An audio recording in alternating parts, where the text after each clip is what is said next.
வணக்கம். சென்னை புத்தக கண்காட்சியை ஒட்டிய இந்த சிறப்பு நிகழ்ச்சிக்கு புதுயுகம் நேயர்களை அன்புடன் வரவேற்கிறோம். இன்று இனிய புத்தாண்டு தொடக்கம். நம்முடைய புதுயுகம் நேயர்கள் அனைவருக்கும் இனிய புத்தாண்டு நல்வாழ்த்துக்களை உரித்தாக்கிக் கொள்கிறோம். இன்று நாம் ஒரு மிகச்சிறந்த ஆளுமையை பற்றிய ஒரு புத்தகத்தை காண இருக்கிறோம். ஆன்மீகம், அரசியல், இலக்கியம், தத்துவம் என்று எல்லா தளங்களிலும் ஒரு மிகச்சிறந்த சாதனையாக வருவது என்பது மிகவும் அபூர்வமாக நிகழக்கூடிய ஒன்று. அப்படி ஒரு அபூர்வ ஆளுமையாக தமிழ்நாட்டிலிருந்து உதித்து ஏறத்தாழ 95 ஆண்டுகள் ஒரு நிறைவாழ்வு வாழ்ந்த ஒரு மகத்தான மனிதர், ஒரு மிகச்சிறந்த தலைவரை பற்றி இன்று நாம் காண இருக்கிறோம். அவர்தான் நமது மிகவும் மதிப்புக்குரிய மூதறிஞர் ராஜாஜி. இந்த புத்தகத்தை பார்த்தோன்னே நமக்கு தெரிஞ்சிருக்கும், ராஜாஜி ஒரு தேசிய சகாப்தம் என்று இதனை வெளியிட்டிருக்கிறது. இந்து தமிழ் திசை பதிப்பகம் இதனை வெளியிட்டிருக்கிறது. கடந்த ஆண்டு டிசம்பர் மாதம் வெளிவந்த புத்தகம் இது.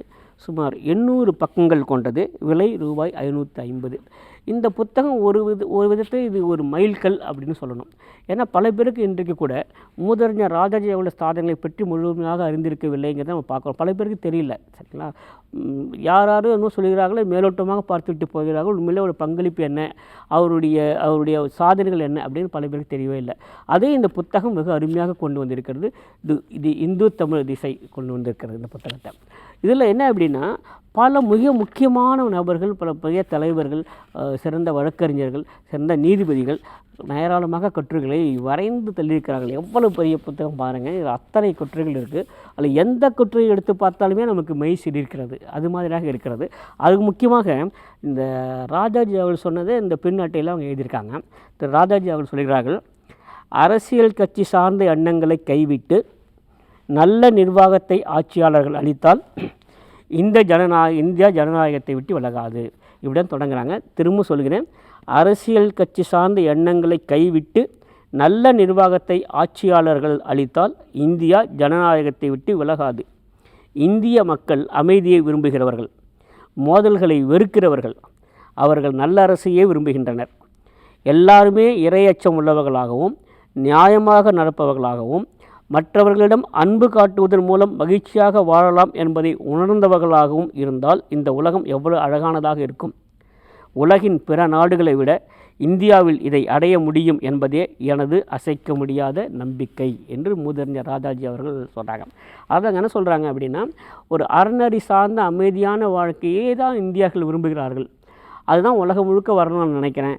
அது வரும் அப்படின்னு நம்பிக்கை எனக்கு இருக்குது அப்படின்னு மூதறிஞர் ராஜாஜி அவர்கள் இதில் சொல்கிறாங்க. மிக முக்கியமாக அரசியல் கட்சிகளுக்கெல்லாம் அப்பாற்பட்டு ஒரு நல்ல அரசு மக்களுக்கு தர வேண்டும்.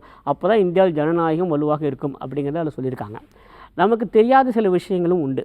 என்ன, மூதறிஞர் ராஜாஜி அவர்கள் எதுவும் இந்தியாவுக்குள்ளே ஒரு தமிழ்நாட்டுக்குள்ளே இருக்கக்கூடிய ஒரு தலைவராக அங்கே பார்க்கவே முடியாது. ஏனென்றால் உலகத்திலேயே அணு ஆயுதத்துக்கு எதிராக குரல் கொடுத்த முதல் வல்லமை பெற்ற தலைவராக ராஜாஜியை தான் பார்க்க. உலகத்திலேயே அவர் தான் முதல்ல அணு ஆயுதம் என்பது கூடாது அப்படிங்கிறத அவங்க வலிமையாக எடுத்து சொன்னார்கள்.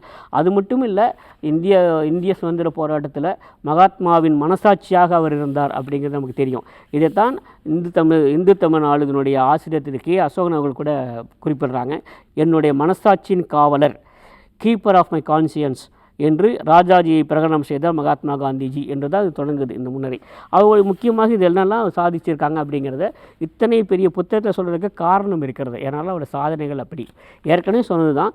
ஏராளமான கட்டுரைகள், இந்த கட்டுரை எழுதினவங்களாம் யாரும் பார்த்தீங்கன்னாக்கா அவர்கள் எல்லாருமே சாதனையாளர்கள். நமக்கு மிக முக்கியமாக பாருங்களேன், ராஜ்மோகன் காந்தி, தமிழறி மணியன் ஐயா அவர்கள், டாக்டர் H.V. ஹண்டே அவர்கள், திரு C.R. கேசவன் அவர்கள், மகாத்மா காந்தியை இருக்காங்க. ஒன்று நம்முடைய இது ஒரு புனிதமான போராட்டம் என்று சொல்லியிருக்காங்க. நான் என்ன நினைக்கிறேன்னா, அது குறைந்தது 6 மாதத்துக்கு முன்பாகவே அது குறித்து ராஜாஜி சிந்தித்து சொல்லிவிடுகிறார் அப்படின்னு மகாத்மா காந்தி ராஜாஜி பற்றி சொல்கிறாங்க. அதெல்லாம் இருக்குது. அப்புறம் ராஜாஜி பற்றி சரண் சிங் சொன்னது, T.M. கிருஷ்ணா அவர்கள், அல்லாடி ராமகிருஷ்ணா அவர்கள், காந்தி ஆசிரம் கிருஷ்ணன் அவர்கள், இவங்கெல்லாம் சொல்லிகிட்டே வராங்க. சரிங்களா? இல்லை, மொத்தம் 7 பாகமாக பிரிச்சிருக்காங்க. விடுதலை வீரர், சீர்திருத்தவாதி அப்படின்னு ஒன்று, அப்புறம் ஆட்சியாளர் ராஜாஜி அது பற்றி ஒன்று, அப்புறம் மகாத்மாவின் மனசாட்சி என்று ஒன்று, தேசிய ஆளுமை 4வது, 5வது கொள்கை போராளி, 6 இதழாளர் எழுத்தாளர். அவர் பெரிய ஜேர்னலிஸ்ட், அவர் பெரிய ஒரு எழுத்தாளர், நமக்கே தெரியும். சக்கரவர்த்தி திருமகன்கிற ராமாயணத்தை பற்றி வந்தோம் சரி, வியாசர் வந்திங்கிற தலைப்பில் மகாபாரதம் பற்றி வந்தோம் சரி, எல்லாருக்குமே தெரிந்திருக்கும். ஒரு மிகப்பெரிய எழுத்தாளர், ஆன்மீக எழுத்தாளர். அதே மாதிரி வாழ்க்கை பக்கங்கள் சொல்லிட்டு 7வது பாகம். இதில் ஜஸ்டிஸ் கே. சந்துரு அவர்கள் ஒரு கட்டுரை எழுதியிருக்காங்க, ராஜாஜியின் சட்ட ராஜாங்கம் அப்படின்னு சொல்லிட்டு ஒரு மிகச்சிறந்த கட்டுரையாக. அது பலமுறை நான் படித்திருக்கேன். எனக்கு மிகவும் மரியாதைக்குரிய ஜஸ்டிஸ் கே. சந்துரு அவர்கள் எழுதியிருக்காங்க. அதே மாதிரி இளவேனில் அவர்கள் நடைமுறை வேளாண்மையர் அப்படின்னு ஒரு கட்டுரை இருக்காங்க. அதுவும் மிகச்சிறந்த கட்டுரை.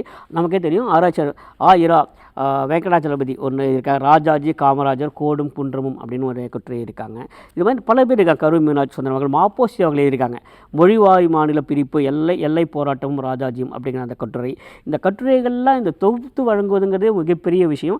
இதனுடைய தொகுப்பாசிரியர் திரு R.C. ஜெயந்தன் அவர்களை நிச்சயமாக நான் பாராட்டியே ஆக வேண்டும். மிகச்சிறந்த அவர்களே கூட ஒரு கட்டுரை எழுதியிருக்காங்க, ராஜாஜி எதனால் மக்களின் முதல்வர் அப்படின்னு சொல்லிட்டு திரு R.C. ஜெயந்தன் மிகச்சிறந்த ஒரு பத்திரிகையாளர், அவர் தான் தொகுத்து வழங்கியிருக்காங்க. அப்புறம் தேசிய ஆளுமை என்று வருகிற போது திரு காமராஜர் அவர்கள் சொல்லியிருக்காங்க, பிடிவாதமான துணிச்சலே ராஜாஜி அப்படின்னு சொல்லிட்டு ஒரு கட்டுரை இருக்காங்க, ரொம்ப அருமையான கூட. அப்புறம் டேவிட் வான் பிராக் ஒன்று இருக்கார், இந்தியாவின் சரியான பிரதிநிதி என்று ராஜாஜியை சொல்கிறாங்க. ராஜாஜியின் யோசனைகள் நடந்திருந்தால் எப்படி இருக்கும் அப்படின்னு மோனிகா ஃபில்டன் இதை சொல்கிறாங்க. இதில் மிக முக்கியமானது என்ன அப்படின்னா, 1990க்கு பிறகு தான் இந்தியாவுடைய பொருளாதார கொள்கை மாறுகிறது. அப்போ தான் நமக்கு தெரியும், இந்த தாராளமயமாக்கல், தனியார் மயமாக்கல், உலகமயமாக்கல் அப்படிலாம் வருது. ஆனால் அதற்கு 30 ஆண்டுகளுக்கு முன்பாக, அதாவது இப்போதிருந்து 60 ஆண்டுகளுக்கு முன்பாகவே உலகமயமாக்கல் பற்றியும் தனியார் மயமாக்கல் பற்றியும் மிக வலுவான கருத்தை எடுத்து வைத்தவர் ராஜாஜி அவர்கள். சரிங்களா? அதெல்லாம் இவங்க சொல்லியிருக்காங்க.